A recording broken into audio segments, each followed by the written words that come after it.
Selamat siang dan salam sejahtera bagi kita semua. Perkenalkan, nama saya Julian Karlawarela. Saya adalah dosen pada Universitas Patimura dengan bidang ilmu kedokteran dasar dan biomedis dengan konsentrasi peminatan mikrobiologi kedokteran. Saya menjadi dosen sejak tahun 2022 dan saat ini mengajar pada program studi pendidikan dokter Fakultas Kedokteran Universitas Patimura, Ambon. Proses pembelajaran pada program studi pendidikan dokter menerapkan kurikulum dengan sistem blok.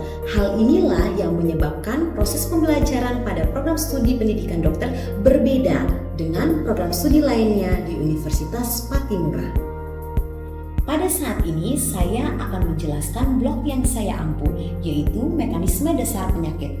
Blok ini terdiri dari 6 SKS dan memiliki 7 subblok. Salah satunya adalah subblok mikrobiologi. Subblok ini diambil oleh mahasiswa semester 3. Pada blok mekanisme dasar penyakit, subblok mikrobiologi merupakan subblok yang mempelajari konsep mikrobiologi, termasuk konsep dasar mikrobiologi yang berkaitan dengan sejarah dan perkembangan ilmu mikrobiologi, klasifikasi bakteri dan flora normal, teknik dan fungsi sterilisasi dan disinfeksi, teknik pembenihan bakteri, struktur fisiologis pertumbuhan, cara replikasi, patogenesis dan virulensi bakteri, jamur dan virus, serta pengelompokan mikroba untuk mengelola masalah kesehatan secara holistik dan komprehensif.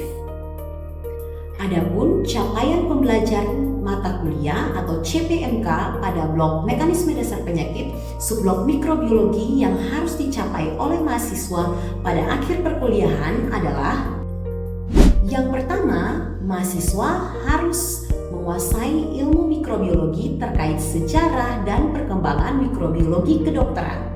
Yang kedua, mahasiswa harus mampu mengklasifikasikan bakteri, mengetahui flora normal pada tubuh dan taksonominya.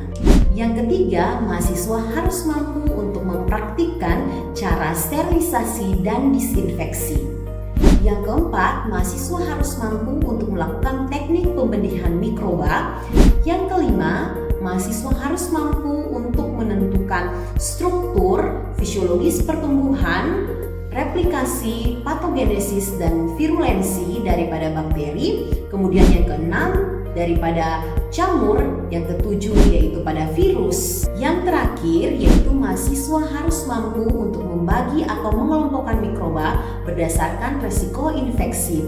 Kemudian mahasiswa harus mampu menentukan biosafety dan biosecurity dalam penanganan mikroba infeksius. Adapun kajian materi pada blok mekanisme dasar penyakit subblok mikrobiologi adalah: yang pertama, sejarah dan perkembangan mikrobiologi. Yang kedua, pembagian flora normal dan klasifikasi bakteri. Yang ketiga adalah teknik dan fungsi sterilisasi dan disinfeksi. Yang keempat adalah teknik pembenihan dan media tanam pada bakteri. Yang berikut adalah struktur fisiologi pertumbuhan, klasifikasi, faktor virulensi, replikasi, dan patogenesis daripada bakteri, jamur, dan virus. Pada saat ini, program studi pendidikan dokter Fakultas Kedokteran Universitas Patimura menerapkan sistem pembelajaran secara offline atau tatap muka. Pada blok mekanisme dasar penyakit, kami juga menerapkan pertemuan dengan sistem offline atau tatap muka. Pada blok mekanisme dasar penyakit, perkuliahan dibagi menjadi beberapa bagian. Yang pertama adalah pertemuan atau tatap muka. Yang kedua adalah PBL atau Problem Based Learning. Yang ketiga adalah kegiatan praktikum. Perkuliahan pada blok mekanisme dasar penyakit subblok mikrobiologi biasanya menggunakan beberapa metode pembelajaran seperti metode ceramah yang diselingi dengan diskusi dan tanya jawab. Yang kedua biasanya menggunakan metode cooperative learning. Cooperative learning merupakan metode yang diterapkan dengan membentuk kelompok-kelompok kecil pada kelas dan mahasiswa akan melakukan diskusi dan tanya jawab. Yang ketiga adalah metode problem based learning. Mahasiswa akan diberikan skenario berkaitan dengan masalah atau kasus kasus, kemudian akan memecahkan masalah tersebut. Yang keempat adalah praktikum. Kegiatan praktikum biasanya digunakan untuk mengonfirmasi materi yang sudah dipelajari di kelas, seperti mahasiswa diajarkan untuk mengisolasi mikroba dari lingkungan dan melakukan teknik pewarnaan. Pada proses perkuliahan, metode pembelajaran yang diterapkan untuk memicu proses berpikir yang kritis dari mahasiswa dan menciptakan interaksi antara dosen dan mahasiswa, serta mahasiswa dengan mahasiswa. Interaksi yang terjadi dapat berupa tanya jawab, diskusi, atau tutor sebaya. Hal ini tentu sangat bermanfaat untuk meningkatkan pemahaman mahasiswa tentang materi yang diajarkan. Kemudian mengembangkan keterampilan komunikasi, percaya diri, serta meningkatkan motivasi mahasiswa untuk mempelajari materi yang diberikan. Pada blok mekanisme dasar penyakit juga dilakukan sistem penilaian. Sistem penilaian dilakukan selama kegiatan perkuliahan berlangsung dan berlangsungnya blok mekanisme dasar penyakit. Teknik penilaian yang dilakukan terbagi atas 6 bobot penilaian, yaitu partisipasi atau kehadiran sebanyak 5%, tugas sebanyak 10%. Tugas biasanya terdiri dari makalah atau review jurnal. Yang berikutnya adalah PBL sebanyak 10%. PBL dilakukan dengan memberikan skenario, kemudian mahasiswa akan memecahkan kasus yang ada pada skenario tersebut. Yang berikutnya adalah praktikum dilaksanakan dengan bobot penilaian 20%, UTS atau ujian tengah semester 25%, dan ujian akhir semester sebanyak 30%. Proses penilaian ini digunakan sebagai dasar untuk menentukan keberhasilan mahasiswa dalam menyelesaikan blok ini. Adapun rentang nilai yang digunakan sebagai standar kelulusan pada blok mekanisme dasar penyakit adalah rentang nilai lebih dari 80 adalah A, 70 sampai 79 adalah B, 60 sampai 69 adalah C, 50 sampai 59 adalah D, dan kurang dari 50 adalah E. Adapun pada saat ini saya akan menjelaskan proses pembelajaran yang saya lakukan dengan menerapkan metode DIA, yaitu Delivery, Interaction, and Assessment. Pada proses pembelajaran saat ini dimulai dengan mengucapkan salam, menanyakan kabar mahasiswa, dan berdoa. Hal ini bertujuan untuk membangun keakraban dengan mahasiswa dan mempersiapkan mahasiswa sebelum memulai kegiatan perkuliahan. Setelah itu, saya membuka pembelajaran dengan menyampaikan CPMK atau capaian pembelajaran mata kuliah yang akan dicapai, indikator pencapaian pembelajaran, dan materi yang akan saya ajarkan. Selanjutnya, saya membahas kontrak perkuliahan, yang mana ini adalah membuat kesepakatan bersama terkait proses perkuliahan yang berlangsung, termasuk topik pembelajaran, tugas, agar mendapat gambaran pelaksanaan kegiatan perkuliahan selama 1 semester ke depan. Adapun pembelajaran sebagai bentuk strategi delivery, proses pembelajaran materi ke mahasiswa menggunakan metode ceramah. Biasanya di awal pertemuan dilakukan review pembelajaran, yang mana fungsinya untuk mengingat kembali materi-materi pembelajaran sebelumnya dan akan dilanjutkan dengan materi-materi yang saat ini akan diajarkan.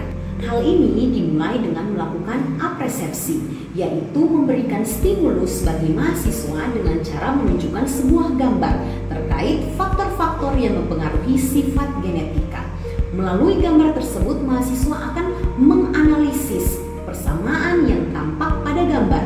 Hal ini bertujuan untuk memicu kemampuan berpikir kritis dan kemampuan analisis terhadap stimulus yang diberikan. Berdasarkan hasil analisis tersebut, mahasiswa akan diarahkan pada topik yang akan diajarkan pada saat ini. Pada proses pembelajaran, saya juga menampilkan gambar dan video sebagai media pembelajaran visual dan audiovisual yang bertujuan untuk memperjelas materi, meningkatkan daya tarik, dan mempermudah mahasiswa dalam memahami konsep replikasi bakteri yang diajarkan. Strategi yang kedua adalah interaction dengan menerapkan sistem tanya jawab dan diskusi.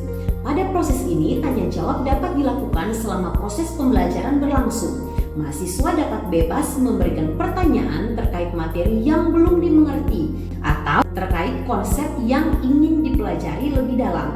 Saya juga memberikan pertanyaan sebagai umpan balik dari materi yang sedang dipelajari.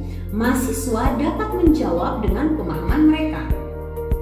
Strategi yang ketiga adalah asesmen yang dilakukan sebagai bentuk evaluasi terhadap mahasiswa dalam proses pembelajaran. Proses asesmen atau penilaian dilakukan dengan cara memberikan kuis. Kuis dilakukan secara digital sebagai bentuk menerapkan pembelajaran berbasis teknologi dengan menggunakan platform Google Form. Mahasiswa akan diminta untuk mengakses link Google Form yang telah berisi 5 butir soal terkait konsep replikasi bakteri. Selain itu, saya juga melakukan penilaian kehadiran dan keaktifan selama proses perkuliahan berlangsung. Pada akhir pembelajaran, saya memberikan kesempatan bagi mahasiswa untuk menyimpulkan materi yang telah dipelajari pada hari ini. Pemberian kesimpulan juga bertujuan untuk memastikan mahasiswa memahami inti materi yang telah dipelajari, mengukur pemahaman, memberikan kesan yang mendalam pada konsep replikasi bakteri. Selanjutnya, dalam perkuliahan saya juga menggunakan saluran komunikasi. Yang saya gunakan yang pertama yaitu menggunakan grup WhatsApp. Proses komunikasi lebih lanjut yaitu untuk berinteraksi langsung dengan mahasiswa dalam hal menjelaskan hal-hal terkait pembelajaran atau terkait kendala yang dihadapi pada proses perkuliahan. Selanjutnya, saya akan menampilkan proses pembelajaran yang saya lakukan pada blok Mekanisme Dasar Penyakit subblok Mikrobiologi pada pertemuan ke-10 dengan materi replikasi bakteri. Baik semuanya, selamat pagi. Pagi, Ibu. Bagaimana keadaan hari ini? Sehat? Sehat. Baik, hari ini kita akan masuk pada pertemuan yang berikutnya. Topiknya masih sama, mata kuliahnya yaitu Mekanisme Dasar Penyakit subbloknya Mikrobiologi. Nah, sebelum kita mulai, saya ajak semuanya untuk berdoa dulu sejenak sebelum kita memulai kegiatan kita hari ini. Berdoa menurut agama dan kepercayaan masing-masing. Berdoa mulai. Nah, hari ini kita akan melanjutkan topik materi yang sebelumnya pada minggu lalu, tetapi masih dengan CPMK dan CPMK yang sama. Nah, seperti pertemuan berikutnya, capaian pembelajaran pada mata kuliah hari ini yaitu mampu menyimpulkan berbagai konsep mikrobiologi terkini, termasuk prinsip dasar mikrobiologi, klasifikasi, patogenesis bakteri, kemudian virologi serta mikologi. Jangan lupa kita juga harus mampu untuk melakukan teknik pemeriksaan terhadap mikroorganisme. Sub CPMK yang akan dicapai yaitu sub CPMK 5, yaitu menganalisis struktur sel bakteri, fisiologi pertumbuhan bakteri yang meliputi kurva pertumbuhan serta pengaruh lingkungan. Nah, pengaruh lingkungan ini ada macam-macam, misalnya ketersediaan oksigen, pH, suhu, serta klasifikasi, cara replikasi, serta patogenesis dan virulensi dari bakteri. Nah, pada pertemuan hari ini ada beberapa tujuan atau indikator yang akan kita capai. Yang pertama yaitu mampu untuk menganalisis struktur sel bakteri, sifat fisiologis, kurva pertumbuhan, dan pengaruh lingkungan. Ini sudah kita bahas pada pertemuan yang lalu. Hari ini kita akan membahas tentang indikator yang kelima, menjelaskan proses replikasi, transkripsi, dan translasi dari bakteri. Nah, untuk komponen penilaian pada pertemuan hari ini, yang pertama kehadiran, yang kedua adalah keaktifan, yang ketiga ada tugas dengan bobotnya masing-masing, dan yang kelima adalah kuis. Nanti di akhir dari pertemuan ini akan ada kuis yang saya berikan. Nah, materi hari ini kita akan membahas tentang replikasi daripada bakteri. Sudah pernah dengar sebelumnya tentang replikasi? Sudah, Ibu. Sudah. Oke, jadi saya harap kalian sudah ada pengetahuan dasar terkait replikasi dari bakteri. Nah, sekarang kalian perhatikan ada gambar di depan. Yang sebelah kiri adalah gambar dari parent atau orang tua. Yang sebelah kanan adalah gambar dari daughter atau anak perempuan. Nah, coba kalian lihat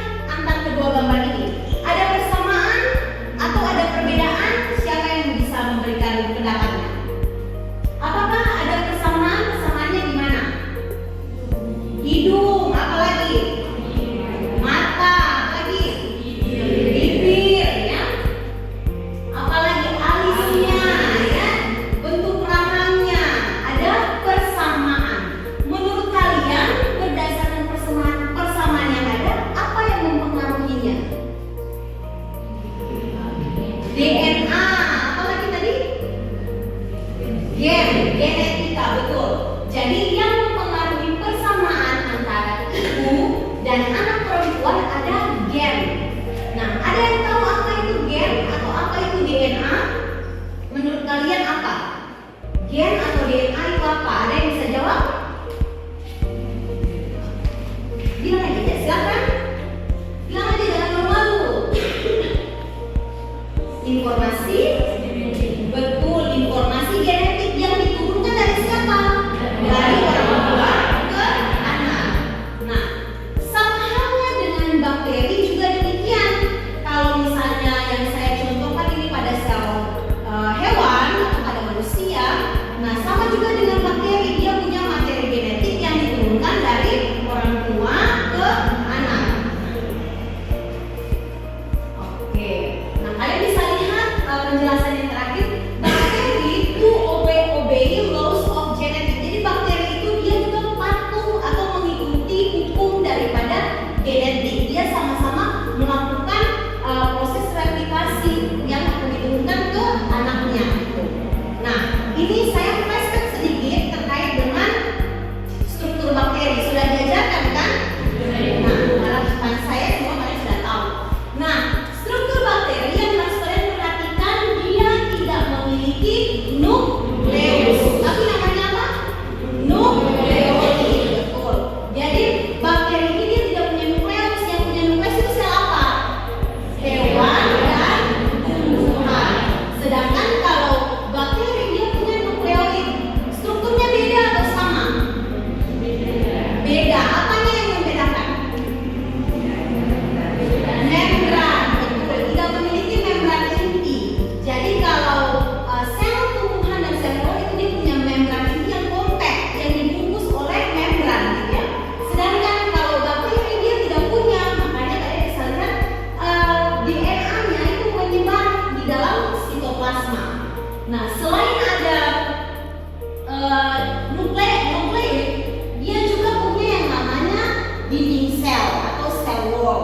Dia punya DNA yang terletak atau menyebar di dalam sitoplasma. Nah, dia punya ribosom, dan yang berikutnya seperti ekor ini namanya apa? Flagel. Si flagel itu buat apa?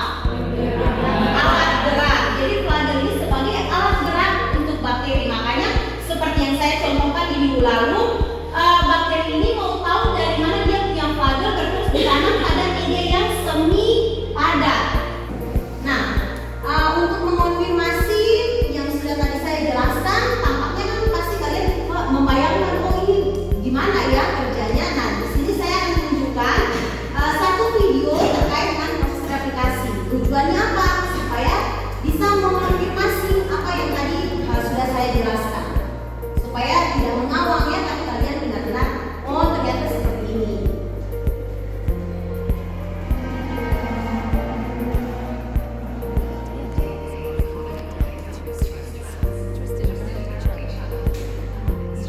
Nah, ini ya, ini videonya.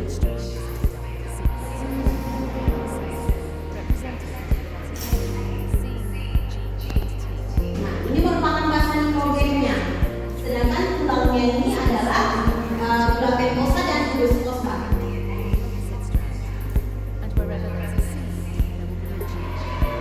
Harus saling berpasangannya antara sitosin dan guanin, adenin dan timin. Sintesis dimulai dari ujung 5 ke ujung 3, yang sebelah bawah dimulai dari ujung 3 ke ujung 5. Nah, ini proses replikasinya, ini yang namanya DNA helikase. Dia memutus ikatan hidrogen sehingga terjadi yang namanya lap baku replikasi. Nah, dia akan memotong sampai seluruh bunganya itu terpisah. Nah, ini enzim primase yang tadi memberikan RNA primer itu. Enzim primase dia memberikan sebagian saja RNA pemacu. Kemudian setelah itu kalian perhatikan, nah datanglah DNA polimerase 3 ya, ini DNA polimerase 3. Dia akan menyambungkan, dia akan mensintesiskan basa-basa nitrogen yang baru. Nah, basa nitrogen ini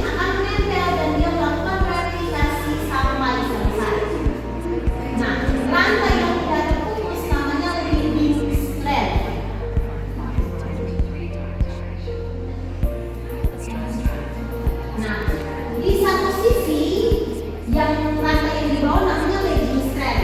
DNA primase datang, RNA primase datang, kemudian DNA polimase 3 datang, kemudian dia melakukan replikasi tapi terpisah-pisah. Namanya fragmen Okazaki. Nah, kemudian datang lagi, primase datang lagi, menempelkan primernya, DNA polimerase 3 datang lagi. Makanya terbentuk fragmen atau potongan-potongan DNA.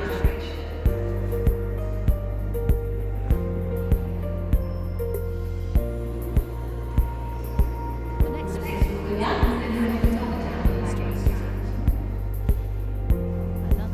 Jadi prosesnya dia bergantian.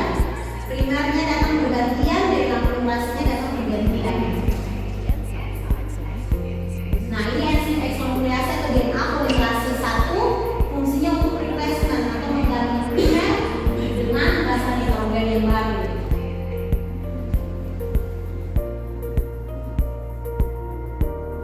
Oke, kalau sudah maka yang terakhir adalah DNA ligase.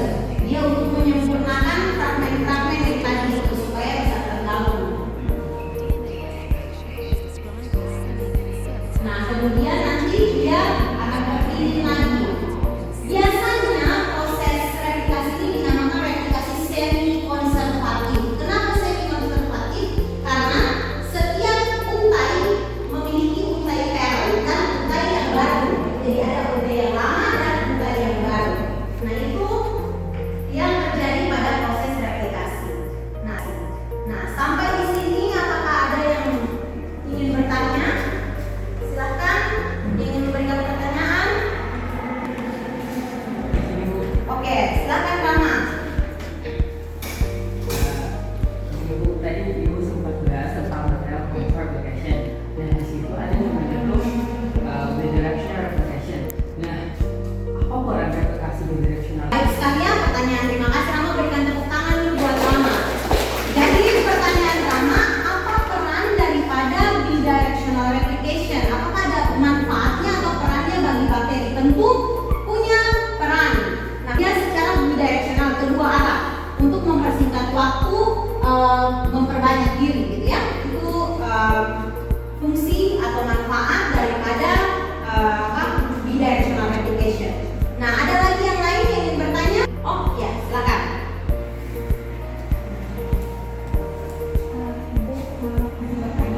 Ibu tadi bisa menjelaskan tentang tahapan replikasi semuanya berjalan dengan baik. Nah, pertanyaan saya, apa yang terjadi jika terjadi kesalahan di dalam proses replikasi DNA?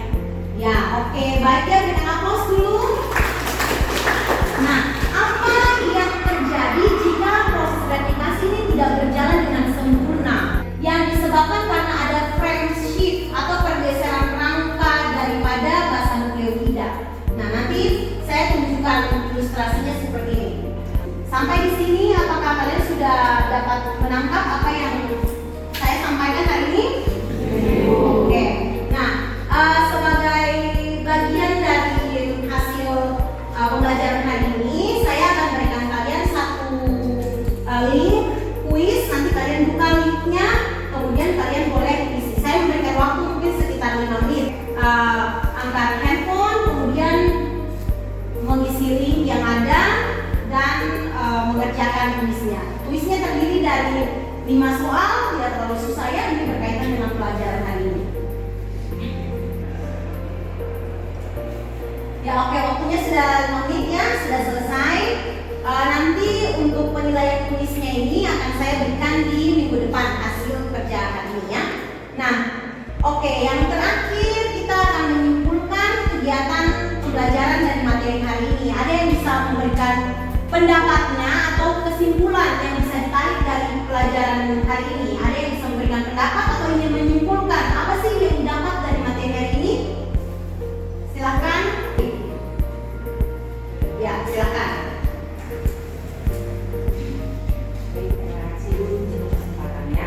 Jadi di hari ini dapat disimpulkan bahwa bakteri itu dia dapat memperbanyak dirinya dengan dopamine sentral.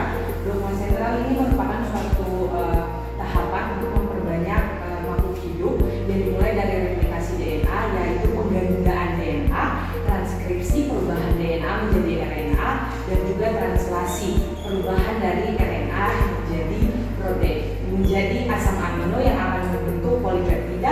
yang menjadi dasar pembentuk dari protein ini sendiri. Terima kasih. Oke, baik sekalian kesimpulan yang disampaikan oleh teman. Nah, seperti yang tadi sudah disampaikan oleh teman, ternyata punya saya juga mirip ya. Jadi bisa disimpulkan atau dirangkum dari kegiatan pembelajaran kali ini bahwa replikasi ini merupakan proses yang mutlak dilalui atau harus dijalani oleh setiap makhluk hidup. Nah, baik itu merupakan kesimpulan daripada kegiatan pembelajaran kali ini. Untuk minggu depan ada tugasnya yang harus kalian kerjakan. Nah, tugasnya adalah skenario. Nah, nanti ini ada sebuah skenario terkait dengan proses replikasi daripada bakteri yang mengalami gangguan. Nah, penyakit yang ditimbulkan adalah aku demam dan sakit menelan. Tugasnya kalian buat dalam bentuk perorangan, kemudian nanti menjadi syarat untuk masuk di perkuliahan minggu depan di pertemuan ke-11. Ada yang ingin bertanya tentang tugas atau semuanya sudah paham? Sudah ya, jadi saya harap kalian mengerjakan tugasnya dengan baik. Nah, oke, baik, demikianlah pembelajaran kita di pagi hari ini. Semoga materinya bermanfaat dan bisa menambah hasanah pengetahuan saudara-saudari sekalian. Nah, untuk mengakhirinya, mari kita berdoa menurut agama dan kepercayaan. Berdoa mulai. Berdoa selesai. Terima kasih semua. Demikianlah video pembelajaran ini saya persembahkan sebagai unjuk karya pada PDD UKT-PT. Semoga pembelajaran ini bermanfaat bagi mahasiswa dan umumnya bagi masyarakat luas. Wassalamualaikum warahmatullahi wabarakatuh. Salam sejahtera dan sampai jumpa.